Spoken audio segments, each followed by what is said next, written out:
Chapitre 1. L'étranger sous les projecteurs. L'aube enveloppait l'appartement de Samuel d'une lumière douce, une teinte pâle qui se diffusait à travers les grandes fenêtres du 16e arrondissement. 6h30.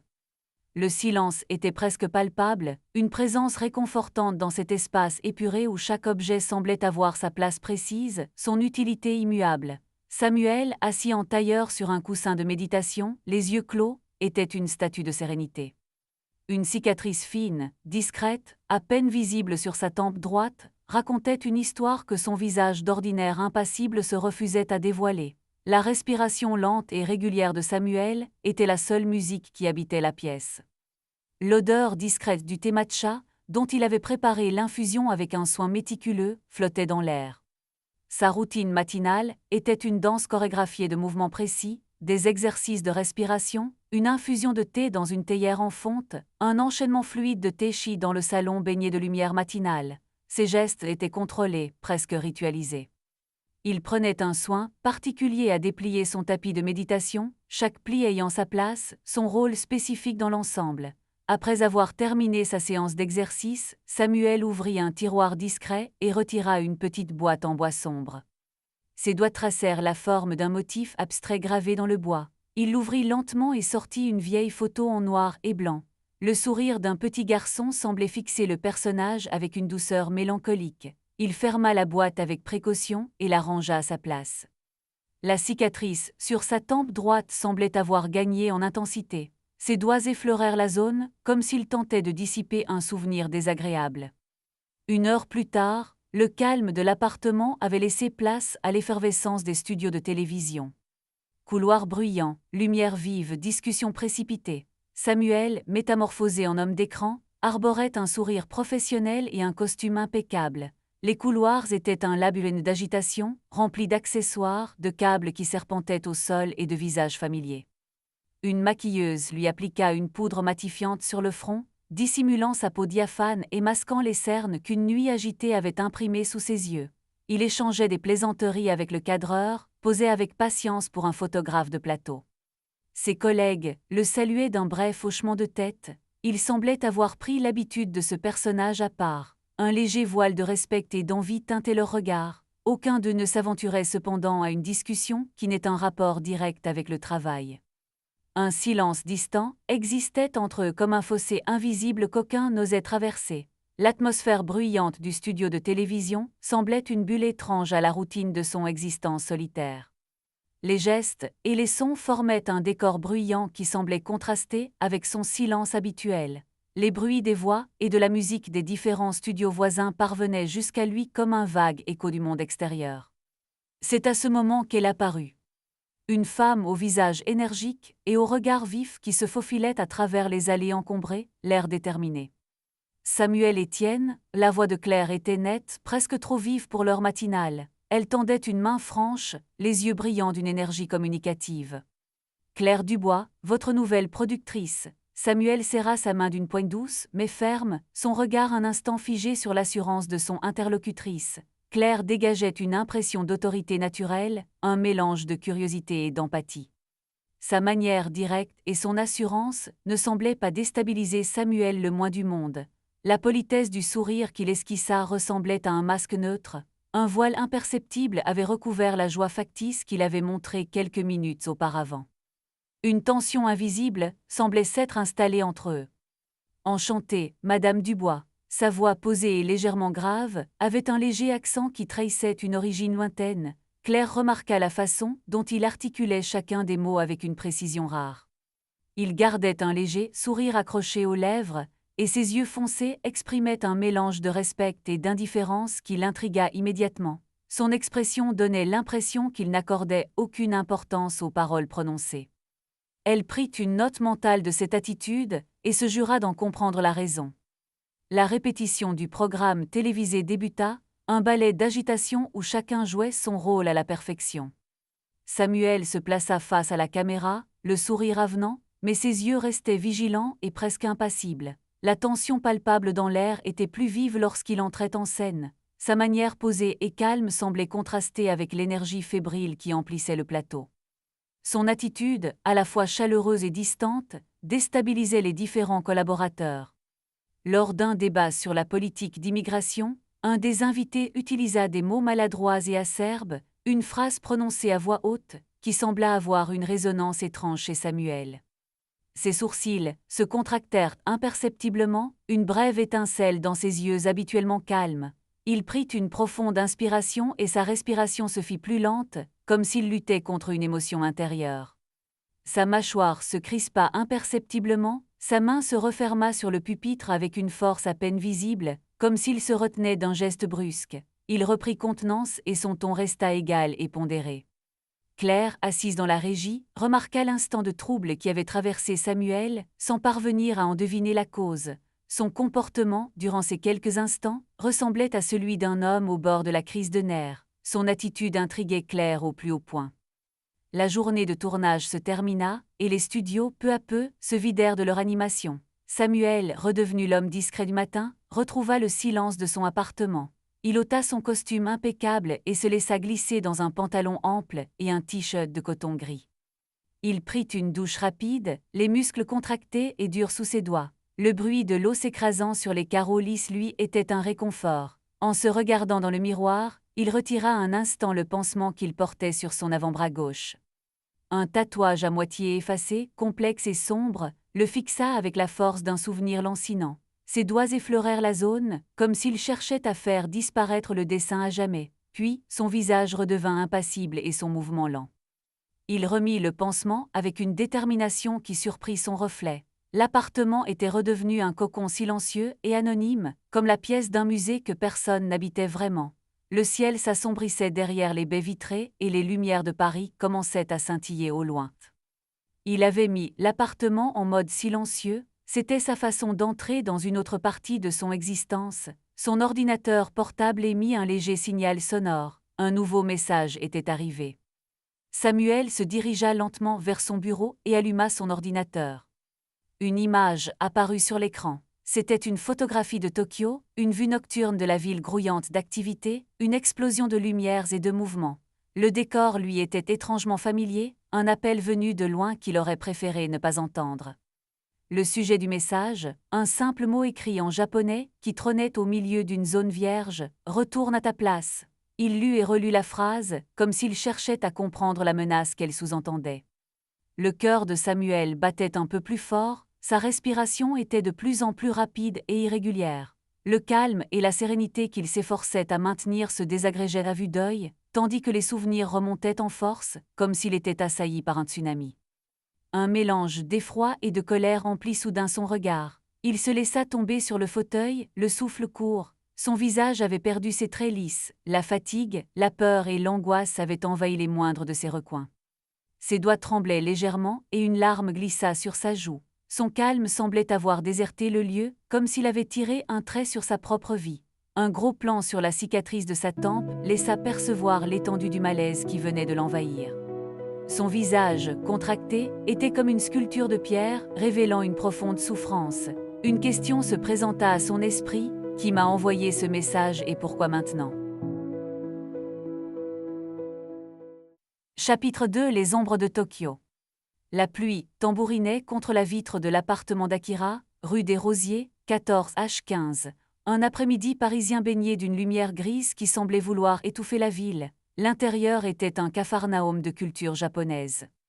Des masques de théâtre non grimaçaient depuis les étagères, côtoyant des boîtes de manga, des figurines de robots et des rouleaux de calligraphie.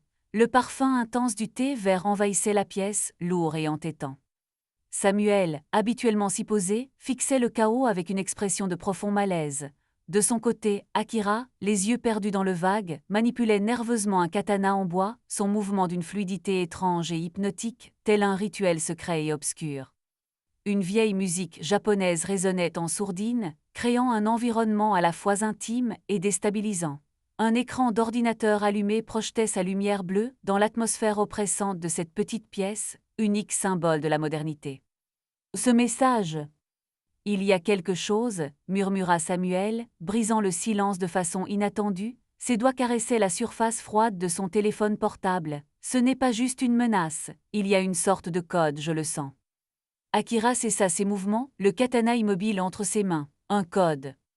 Dans un message du Yakuza, c'est possible. Il inclina la tête, son regard sombre parcourant l'écran du téléphone. Leurs messages sont rarement explicites, Samuel sent. Ils aiment utiliser les sous-entendus, les symboles, Il marqua une pause, les yeux perdus, les clins d'œil. Samuel sentit un frisson parcourir son échine. Les mots d'Akira, dits sur un ton étrange, avaient éveillé en lui une tension nerveuse. Il savait qu'il devait à tout prix faire la lumière sur le sens de ce message. Le passé se dressait de nouveau devant lui, sous la forme d'une ombre menaçante.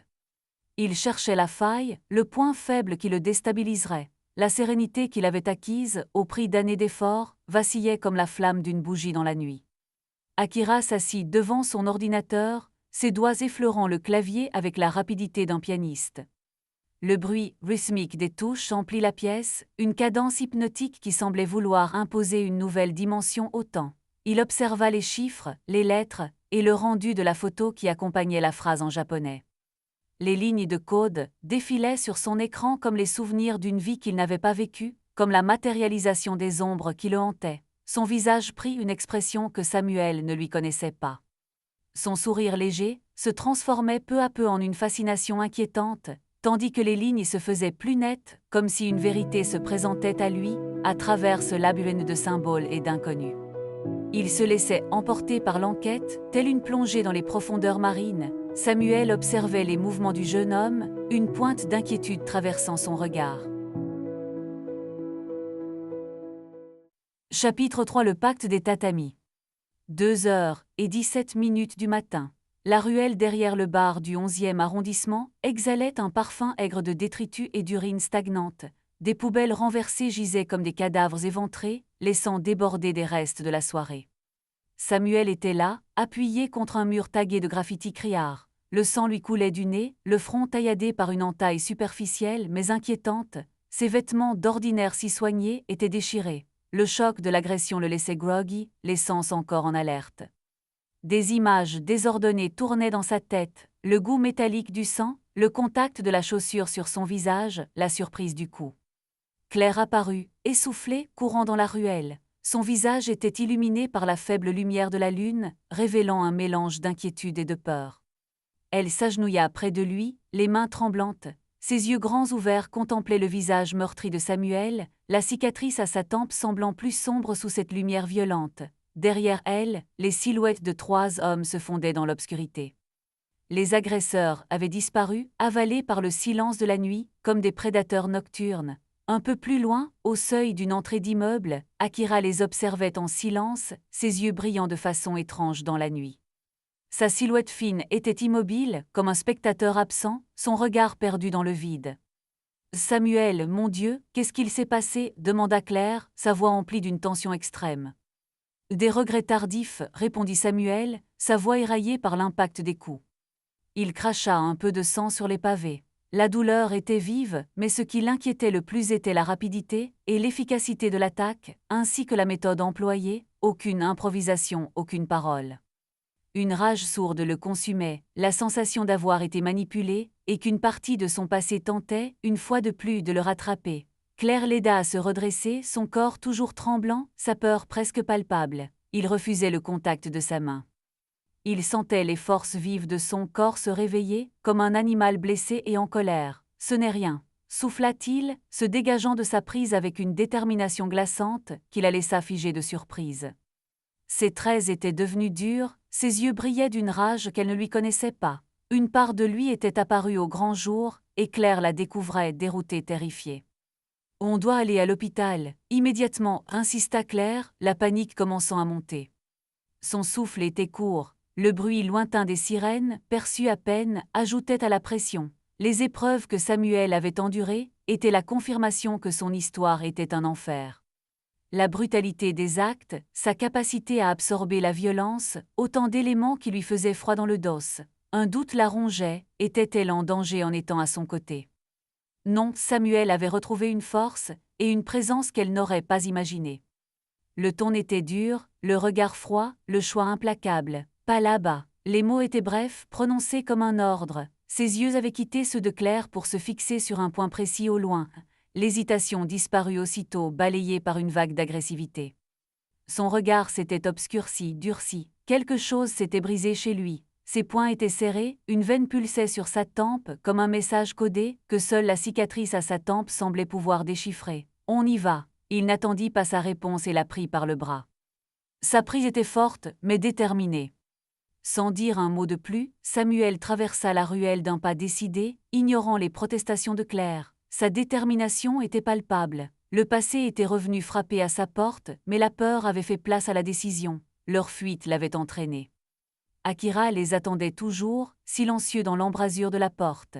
Le personnage ne semblait ni surpris, ni affecté par ce qu'il venait de voir, ce qui accentuait le malaise déjà installé par la situation. La nuit semblait ne pas avoir de prise sur lui, tel un esprit immatériel et impénétrable.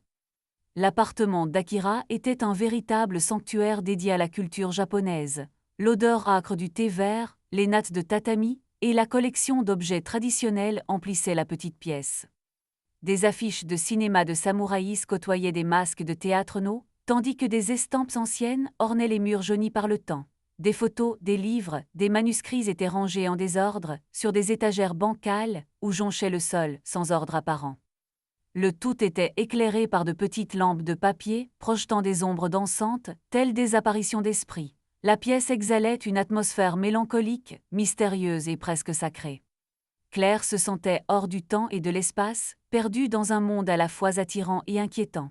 L'ordre de son quotidien était remis en cause par l'intensité de la pièce qui l'enveloppait tel un écrin précieux et par la brutalité des événements qu'elle venait de vivre. L'impression qu'elle n'était pas à sa place devint de plus en plus oppressante, son regard se promenait sans relâche de l'un à l'autre, cherchant des indices à son trouble. Akira, assis en tailleur sur un coussin de soie rouge, mélangeait les herbes dans un bol en céramique. Ses mouvements étaient lents et appliqués, le geste semblait ritualisé et faisait partie d'une cérémonie ancestrale, ses yeux étaient étrangement brillants. L'ordinateur, resté ouvert depuis la veille, diffusait une musique à la fois mélancolique et pleine de fureur, un mélange d'électro et de chants traditionnels japonais. L'écran dévoilait une carte de Paris sur laquelle des zones étaient marquées par des épingles rouges.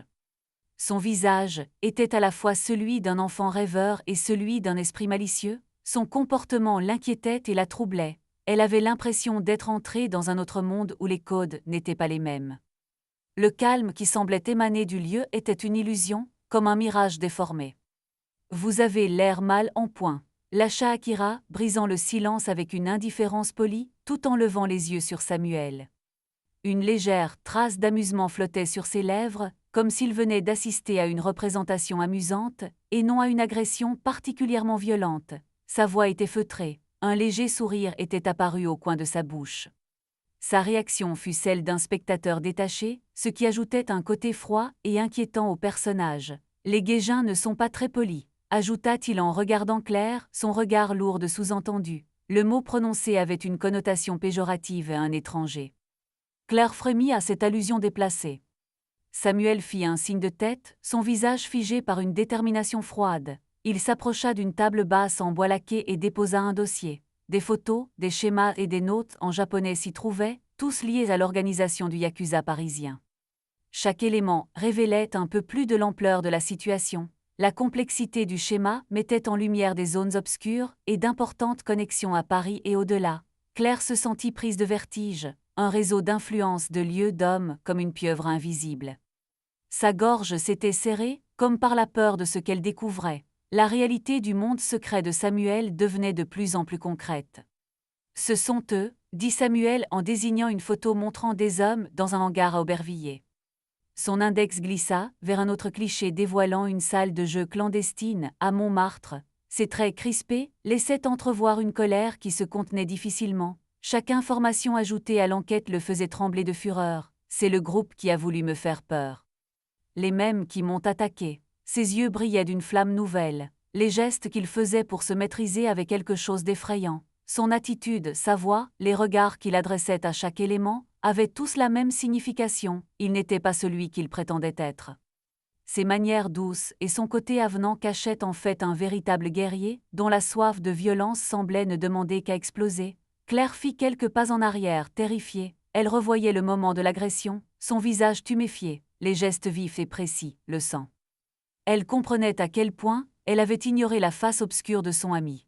« Tu veux faire quoi maintenant, Samuel ? Demanda Claire, sa voix faible, à peine un murmure. Elle était à la fois fascinée et effrayée par la noirceur qui se révélait. La fragilité de son ami la terrifiait, mais, en même temps, un instinct de protection la poussait à aller plus loin dans cette découverte de lui. Son déchirement était douloureux, les deux parties de sa personne tiraient de part et d'autre, comme lors d'une véritable torture. Ses pensées luttaient et s'entrechoquaient. Elle souhaitait tout arrêter, en même temps qu'une curieuse fascination se mettait en place. Chapitre 4 : Le duel de l'ombre et de la lumière. Les premières lueurs du soleil, à peine visibles à travers le voile épais de brume, peinaient à dissiper l'obscurité qui engourdissait encore Tokyo. Dans la petite chambre d'un hôtel de style traditionnel niché non loin de Shinjuku, Samuel Etienne, assis en tailleur sur le tatami, laissait la chaleur du thé réchauffer ses mains. L'instant ritualisé ne calmait pas l'agitation intérieure. Une carte de Tokyo, étalée devant lui, était criblée de petits cercles tracés au crayon. Le sac de cuir posé contre le futon était prêt. Il inspira lentement, chassant l'ombre de Kinji que son esprit projetait, tel un spectre menaçant, sur les murs de la pièce. Son regard se porta sur un graffiti de couleur criarde en périphérie d'un bâtiment. La scène lui parut étonnamment familière. Un frisson d'impatience le traversa, il ne pouvait plus attendre. Son téléphone vibra légèrement sur la table basse, un message d'Akira. Samuel hésita avant de décrocher. « Alors, ton voyage se passe bien ?» questionna la voix, légèrement monocorde. L'accent de l'informaticien était plus marqué qu'à l'accoutumée, un détail qui n'échappa pas à l'oreille de Samuel. « C'est un voyage professionnel. Je suis à Tokyo pour des raisons que tu connais déjà. » Son ton était neutre, tout en évitant la confrontation. « Pourquoi tu n'as pas voulu m'en parler ? Je ne suis pas assez digne de confiance. » Un sous-entendu acide vibra sous les mots. Samuel pinça les lèvres. « Ce n'est pas ça, Akira. Juste une question de discrétion. » « Discrétion ? Tu pars à Tokyo sans me dire pourquoi, et tu penses vraiment qu'il est question de discrétion ?» Akira insista, visiblement blessé. « Au moins dis-moi le nom de celui qui t'inquiète autant, il est temps que tu te confies à ceux qui te sont chers. » Samuel déglutit, sentant une pointe d'irritation monter en lui. « C'est mon problème, je m'en occupe. » « Bien alors, amuse-toi. » La tonalité d'Akira s'était glacée, le clic de fin d'appel claqua dans le silence de la pièce. Il reprit son sac, le posa sur l'épaule, puis se dirigea vers la sortie. Il devait agir seul. Akira avait une place importante dans son existence, mais le mystère dont il aimait s'entourer, les zones d'ombre, créait un malaise dont il préférait se prémunir. Le mieux était de laisser son partenaire à distance. L'isolement était une stratégie utile dans une telle situation, une façon de ne pas risquer la vie des personnes qu'il aimait. À l'extérieur, l'aube tardait à se lever, tandis que la cité s'éveillait dans un chaos harmonieux à la fois étrange et familier. Il se sentait prêt. Il devait simplement se concentrer. Son passé était sur le point de faire irruption dans sa vie, et il devait se tenir prêt. Les premières lueurs d'un soleil incertain peinaient à percer l'épais brouillard qui enveloppait Tokyo. Dans une petite chambre d'hôtel au style traditionnel, non loin de Shinjuku, Samuel Etienne, assis sur un tatami usé, s'absorbait dans une méditation silencieuse. Ses mains jointes, les yeux fermés, il cherchait à retrouver un équilibre intérieur qu'il sentait vaciller. Pourtant, une tension à peine perceptible crispait les muscles de son cou, ses phalanges serrées l'une contre l'autre. Une fois la méditation terminée, ses mains parcoururent le bois lisse du sac qu'il avait préparé avec soin. À l'intérieur, quelques affaires personnelles, dont une carte de Tokyo annotée à l'encre rouge. Ses yeux s'arrêtèrent sur une partie de la ville en périphérie. Ses doigts suivirent le tracé de la ligne rouge d'un lieu situé au-delà des sentiers battus. Puis, dans une lente et troublante rotation, il croisa le visage de Kinji qui, soudain, se superposa à un graffiti criard qui déparait l'uniformité d'un mur. Un bref soupir trahit son impatience. Il attrapa son téléphone, l'écran s'illumina, révélant un appel manqué d'Akira. Samuel appela à son tour, sans y mettre trop d'espoir. La tonalité fut brève et l'homme répondit sur le champ. Sa voix était à la fois familière et irritante. « Akira. Je suis à Tokyo », la voix de Samuel était à peine un murmure. Un silence chargé de sens accueillit cette information, avant qu'une rafale de questions ne déferle. « Pourquoi, quand es-tu parti ? Pourquoi ne m'as-tu rien dit ? Qui comptes-tu affronter cette fois ? Donne-moi le nom. » Ce n'est pas en agissant de la sorte que tu vas te débarrasser de lui. Je n'ai besoin de personne, la réplique de Samuel coupa net la colère d'Akira. Il remarqua le changement dans sa façon de prononcer les mots. D'une assurance contenue, Samuel était passé à un ton qui se voulait implacable. Il prit conscience, trop tard, qu'il aurait dû davantage prendre des précautions avant de l'appeler. La prudence n'était pas de son côté, ses gestes trahissaient un trouble qu'il ne cherchait plus à camoufler. Un moment de panique traversa son esprit. « Tu as tais tout, Samuel. Mais rappelle-toi que le passé rattrape toujours ceux qui cherchent à lui échapper. » Il coupa court, la gorge serrée par des émotions contradictoires qu'il avait beaucoup de mal à maîtriser. Les mots d'Akira, à la fois haineux et protecteurs, l'avaient déstabilisé. Samuel savait, malgré son apparente assurance, que cette aventure se jouerait seule. Le jour s'était levé. Dehors, la ville reprenait son effervescence, contrastant avec le calme de sa chambre d'hôtel. Il quitta l'immeuble en passant par l'arrière, une carte pliée dissimulée dans la doublure de sa veste. Une fois dehors, il se fondit parmi la foule, évitant autant que possible le contact direct avec les autres. Il emprunta d'abord les couloirs d'un centre commercial moderne, puis les ruelles désertes d'un vieux quartier. Il avançait d'un pas assuré, mais son œil ne cessait d'analyser son environnement, une personne assise à un café, des ouvriers sur un chantier, le mouvement régulier des voitures. Une scène de son passé refit surface, tel un mauvais rêve, en empruntant un couloir sombre et malodorant. Un lieu précis lui rappela un moment précis de son apprentissage. Puis, comme pour exorciser ses doutes, il reprit son chemin dans le flux incessant de la ville. Ses yeux furent attirés par une jeune femme assise sur un banc public, un visage à la fois mélancolique et déterminé qu'il crut reconnaître. Le doute l'envahit. À Paris, Claire se rongeait les sangs, face à l'écran éteint de son téléphone. Après avoir tenté plusieurs fois d'entrer en contact avec Samuel, elle avait fini par appeler Akira. L'homme répondit d'une voix monocorde. Elle s'irritait de ses silences et de ses réponses évasives, comme s'il refusait de donner la moindre information. « Il est où ? Que lui arrive-t-il ? » Je sais qu'il est en danger. La panique augmentait sa pression artérielle. Sa voix avait pris un ton menaçant qui, à ses propres oreilles, ne lui ressemblait guère. Elle reprit son souffle en tentant de faire baisser son niveau d'anxiété, à défaut de calmer son impatience. Akira poussa un léger soupir. « Il ne voulait pas que tu t'inquiètes, il est retourné à Tokyo, je pense qu'il y a une personne là-bas qu'il doit affronter. » Elle referma les yeux, une violence sourde l'envahit, les mots qu'Akira venait de prononcer résonnèrent dans sa tête comme une condamnation.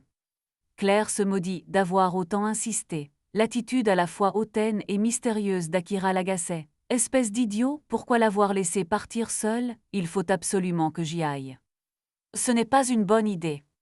Tu sais très bien de quoi il est capable ?» L'homme fit entendre un soupçon de mise en garde dans son intonation. « Justement, c'est pour cette raison précise qu'il faut que j'y aille. Je n'arrive plus à te supporter, Akira, tu n'es qu'un idiot sans cervelle. » Elle coupa court à la conversation, les mains moites et le cœur battant. Une colère étrange, dont elle n'arrivait pas à identifier les causes, venait de s'emparer d'elle. Ses réactions étaient démesurées, un trouble grandissant la saisissait. La peur avait fait place à l'impatience et le désespoir à la détermination. Samuel déambulait dans les rues, sa gorge s'était serrée au moment où l'idée avait traversé son esprit. La silhouette de la femme du parc avait réveillé de vieux démons et une vague de souvenirs était remontée à la surface. Il se souvenait avec une netteté presque douloureuse de l'aube glaciale où Kinji s'était présenté devant lui au bord d'un lac.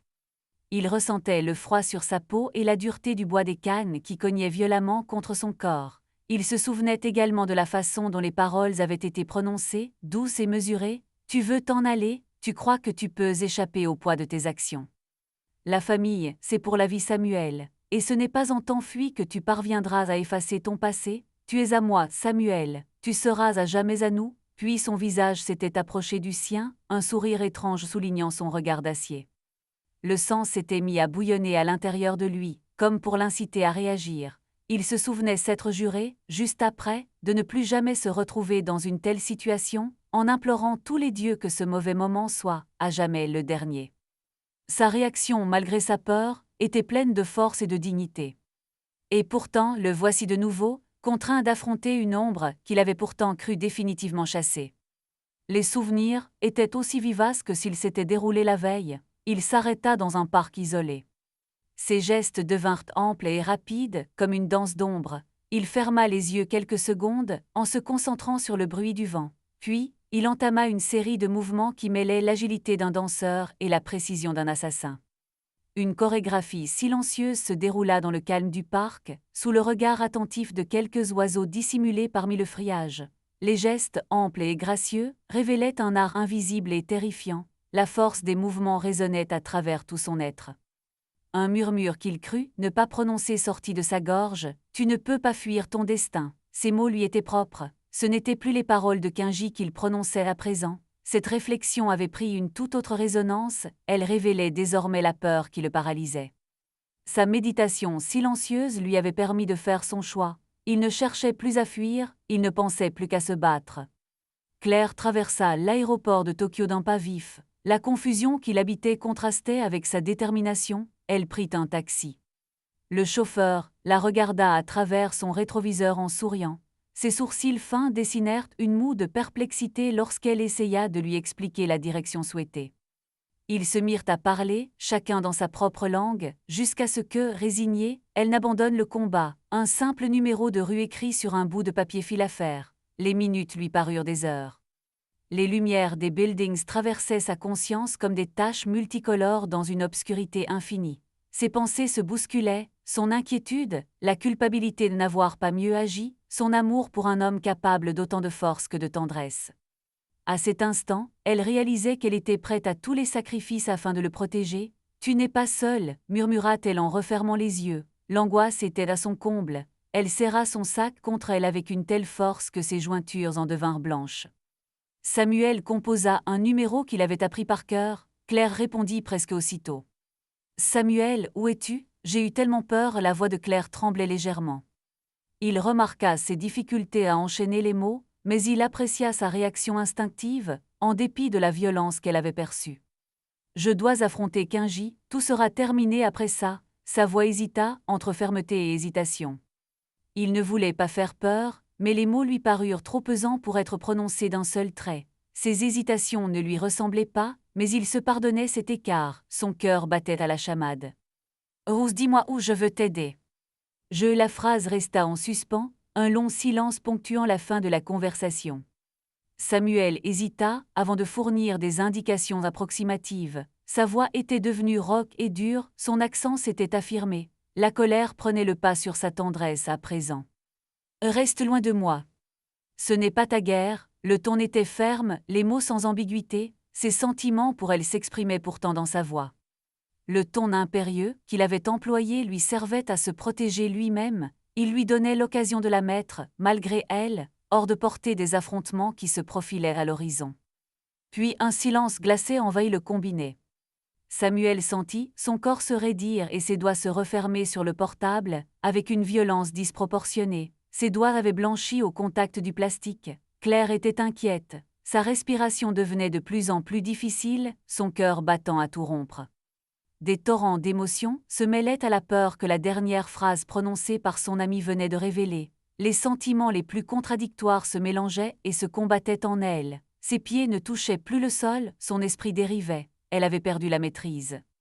Une sensation étrange, à la fois agréable et déplaisante, s'était emparée d'elle. Elle était une femme déchirée par le devoir et la compassion. L'aube incertaine enveloppait Tokyo d'un voile mélancolique. Samuel, seul, face aux buildings imposants, ferma les yeux un instant. Puis, comme pour faire face à un ennemi invisible, il fixa le vide avec une détermination froide. Son corps tout entier était tendu comme la corde d'un arc. La douceur des gestes s'était estompée, faisant place à une force intérieure qu'il ne se connaissait pas. Il était prêt à agir. La lumière naissante éclairait ses traits, révélant un visage plus dur qu'elle ne l'avait jamais connu. Ses yeux noirs ne laissaient passer aucune émotion. Sa mâchoire, contractée par un sentiment de danger à la fois lointain et familier, laissait transparaître un profond malaise. Puis il cessa de respirer comme pour se donner une contenance. Il fit un mouvement, un autre, sans cesser de fixer un point invisible devant lui, la pupille étrangement dilatée. Puis il se laissa retomber de tout son poids sur son bassin, la tête haute et les bras tendus. Il avait cessé de trembler. Sa peur, sa colère, ses sentiments ne lui appartenaient plus. Il n'était plus Samuel, il avait laissé la place à son ancien moi. Une partie de son passé remontait en lui, une ombre dont il pensait s'être définitivement débarrassé, mais que rien n'arrivait et n'arriverait jamais à effacer. Puis une image apparut sur l'écran de son téléphone, un message anonyme, une photo d'un quartier isolé, dans lequel un point rouge précisait un lieu exact. Au-dessus de l'image, un seul mot, Quingy. Claire regarda les coordonnées du lieu s'afficher sur l'écran, une forte nausée la secoua. La sonnerie du portable se fit entendre, comme un ultime rappel, elle ne devait plus attendre, la vie de son ami était en jeu. Chapitre 5 Réconciliation et rédemption. L'aube pointait à peine, glissant ses rayons d'un jaune pâle à travers les cloisons de papier de riz du ryokan. L'air frais portait le parfum subtil de l'encens qui brûlait lentement dans un coin de la pièce. Samuel, assis en tailleur au centre du tatami, observait le jardin zen. Chaque grain de sable, chaque pierre soigneusement disposée, semblait une extension de son propre état d'esprit. Il avait passé la nuit à méditer, cherchant une réponse dans le silence, loin de la cacophonie de Paris et de la violence de son passé. Malgré le calme ambiant, une tension sourde persistait, l'écho des affrontements qui avaient marqué son parcours. Il revoyait le visage de son mentor, ses yeux pétillants de sagesse. La colère est une prison, Samuel, la vérité est la clé. Ces mots résonnaient comme un mantra, l'invitant à choisir la voie de la clarté, même dans les moments les plus sombres. Il expira lentement, laissant l'air s'échapper de ses poumons, se sentant étrangement calme, comme un homme qui avait fait le deuil de l'homme qu'il était autrefois. Il se leva, ouvrant doucement le shoji, prêt à accueillir ce que le jour lui réservait. Le silence feutré du ryokan fut rompu par le bruit léger de pas. Claire apparut, les yeux cernés, et son expression inquiète laissait deviner son trouble. Akira la suivait de quelques pas, gardant le silence, l'air à la fois pensif et résigné. Claire s'approcha de Samuel, les traits tirés. « J'ai veillé toute la nuit. Ce que tu as fait hier, cette manière d'utiliser la violence, j'ai peur, Samuel, j'ai peur que tu ne changes jamais. » Sa voix tremblait légèrement, comme si elle avait peur que son discours ne réveille de sombres souvenirs. Samuel la regarda droit dans les yeux, sans répondre immédiatement. Il sentait la tension dans l'air, la même tension qu'il avait connue jadis dans les salles d'entraînement du Yakuza.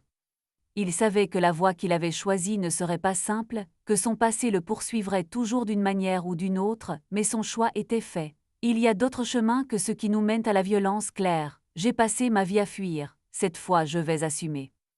C'est ma dernière chance. L'aube naissait lentement sur Kyoto, la lumière s'insinuant à travers le papier de riz des cloisons du ryokan, dessinant des rectangles d'or sur le tatami. Samuel était assis, jambes croisées, face au jardin zen, l'odeur de l'encens flottant doucement. Son esprit s'était calmé, la tempête intérieure s'était retirée, ne laissant derrière elle qu'une mer paisible où les pensées glissaient comme des nuages légers.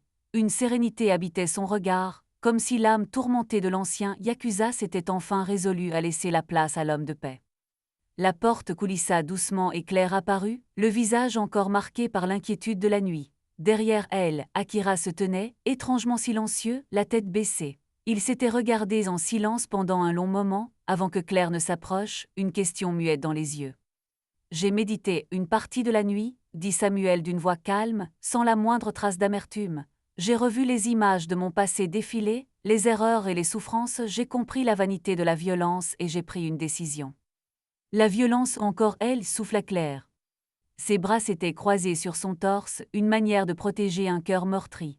Comment peux-tu en faire abstraction, après ce qu'il s'est passé, après tout ce que tu as fait? Son regard restait posé sur l'homme qu'elle aimait, comme s'il s'agissait d'un étranger.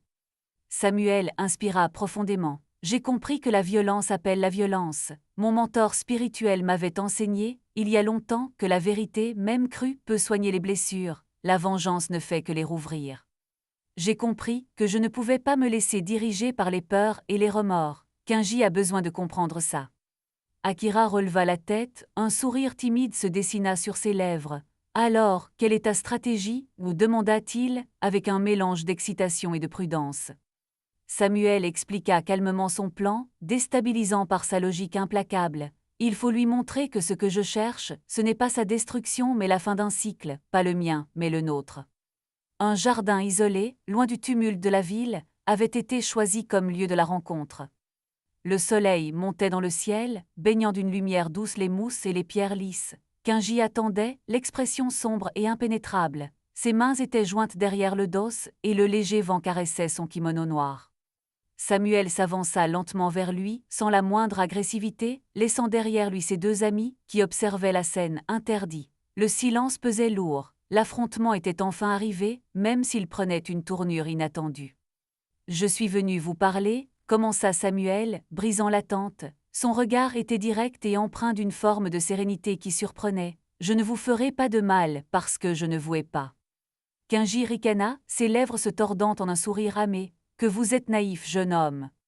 La violence est la seule loi qui régisse notre monde, la soumission notre seul salut. »« Je ne me soumettrai plus, ni à vous ni à mes démons, » répondit Samuel, la voix calme et posée. « J'ai compris que la vérité est un outil de paix plus puissant que la violence.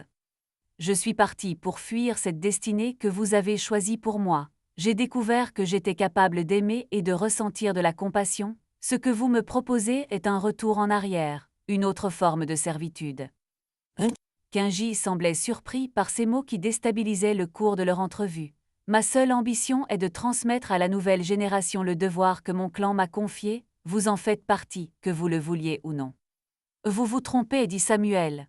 « Mon destin, c'est à moi de le choisir et il est ici et non pas là d'où je viens. Vous n'êtes pas mon guide, ni mon exemple. Je ne suis pas une marionnette, et ce n'est pas en me forçant à être un autre que l'on peut faire renaître un clan.